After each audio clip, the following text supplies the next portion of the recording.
శ్రోతలకి నమస్కారం. భాస్కర శతకంలోని తర్వాత పద్యం చెప్పుకుందాం.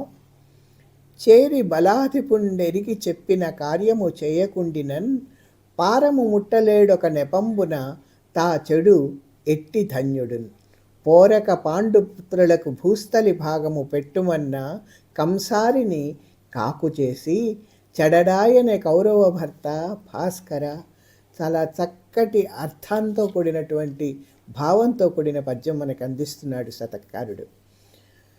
యుద్ధం జరగకముందు శ్రీకృష్ణుడు దుర్యోధని దగ్గరికి వెళ్ళి పాండవులకి వాళ్ళకి రావాల్సింది న్యాయంగా భూమిని పంచివ్వమని, రాజ్యాన్ని పంచివ్వమని బోధిస్తే అతని మాట తిరస్కరించారు కౌరవులు.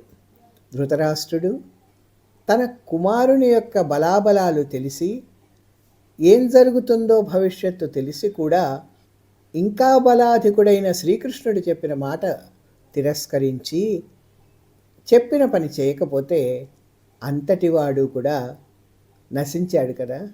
ధృతరాష్ట్రుడు గనక కృష్ణుని మాటలు వినుంటే, ఆస్తి పంచి ఉంటే ఈ యుద్ధము జరిగేది కాదు, ఈ నాశనము జరిగేది కాదు కదా అనేటువంటి ఒక భావాన్ని స్ఫురింపచేస్తూ, కురుక్షేత్రం జరక్క తప్పలేదు, యుద్ధం అందరూ నాశనమయ్యారు, అది జరిగిందని తెలుసు.